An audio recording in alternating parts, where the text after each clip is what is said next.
Right here, day after the election, they are still picking up ballots. So how could they have counted them? Today is November the 4th, and we've already called California, but here they are still picking up ballots. So how could that ever be called at this point in time?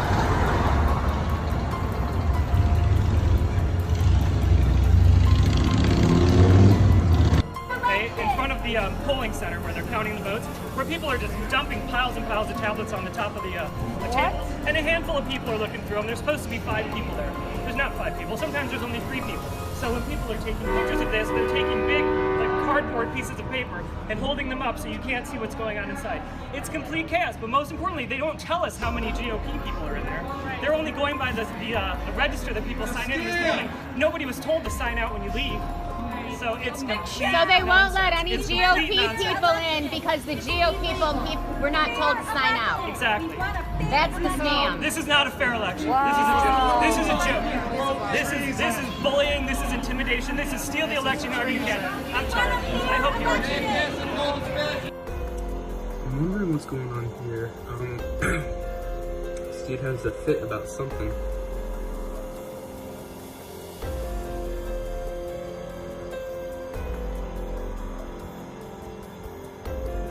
And then flips off a ballot and then crumples it up.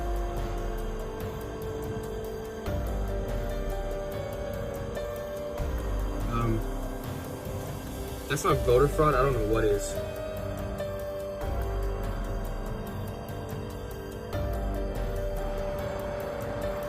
Are you guys collecting ballots?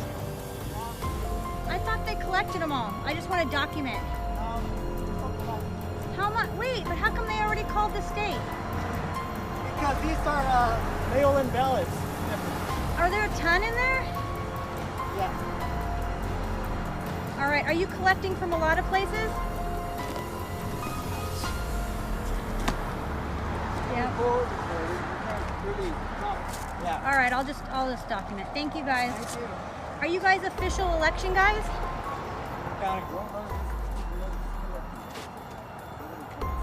All right, and let me just ask you one thing. Where do you guys take them? Election center. Is that in the government building? Okay. Thank you. Thank you. Are there a lot more in there? 6 feet, please. Okay. Thank you guys. I just want to see because they called our state so quickly. I know, I am. You don't have a mask either. Oh yeah, sorry. If you're not correct, you wouldn't have to do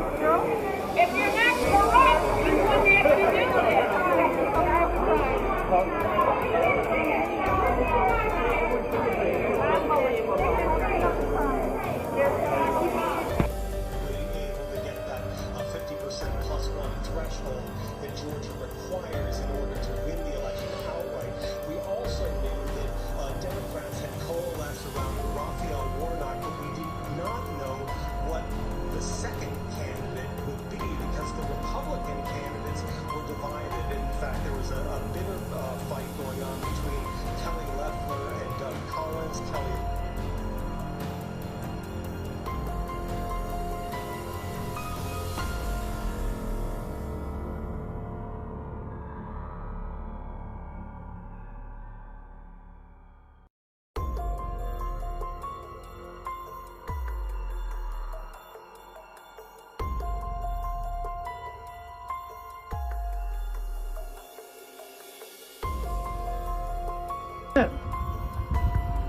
At this time, I'm asking Mr. Daniel Sims to allow these 19 people in so that they can assist with the counting, just as the Democrats are in counting.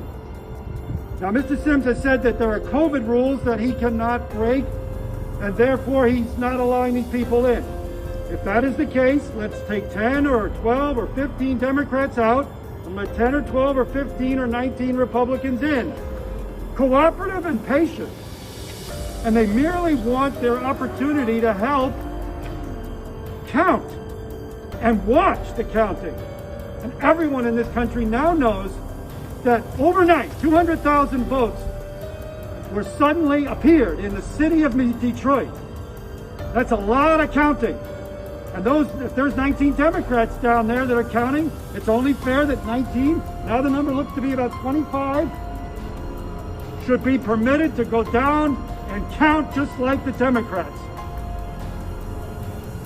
So I'm asking you, Mr. Daniel Sims, please allow these Michigan residents to come in at this time. It's now 3:26 p.m. and many of them have been up here 2 hours. I called them and I asked them to come up. And they took days out of their working schedule. They took a half day, a day, to assist with the democracy of this country. And now they're being told they got to wait on a rooftop because there are COVID rules, and it doesn't make sense. The building is acres and acres. They all have face masks, and if there's 15 or 20 Democrats, then 15 or 20 Republicans should be let in, alternately at least. They all have masks on. None of them appears to be sick, and nor have you asked them if they're sick. You could simply ask each one, do you have any COVID symptoms? No.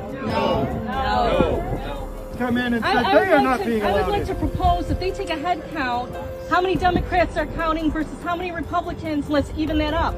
If there's 300 Democrats, there should be 300 Republicans counting. They should come out and it should be Democrats versus Republicans counting. It should be an even tally. Don't you agree? Of course, of course. All right, I'm going to end this video now because I want to bring it down to the authorities. And I'm asking you one more time, Mr. Daniel Sims, please let these counters come in. Will you let them in? You can't. Why not? What COVID capacity? Can you at least radio them and ask your boss? Who told you not to disclose any information? Need more information. This is Chris Shornack. So, how is voter fraud happening downtown Detroit at Cobo Hall? So they have a paper log, and they look in that paper log, and they go, where's Chris Shornack's name? His name's not in the paper log, and it's not in the electronic log. That vote has to be rejected. I'm looking you in the eyes. I'm telling you, I watched it with my own eyes down here. That didn't happen. They would still count that vote. That's called ballot harvesting. That's called an invalid vote. And that, I hope I explained that well, is the voter fraud that's happening here in Detroit. So these lady goes, she goes, well, I say you can't challenge. I said, you can. And so I said, listen, I have a Second Amendment right to speak just like you do. Second Amendment, what are you threatening to shoot me? I said, I'm sorry, I meant First Amendment right to speak.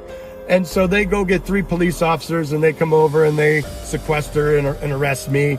And then we talk it out and the police officers roll their eyes and let me go back in. But I mean, these are dirty, filthy Democrats. Are all Democrats dirty and filthy? No.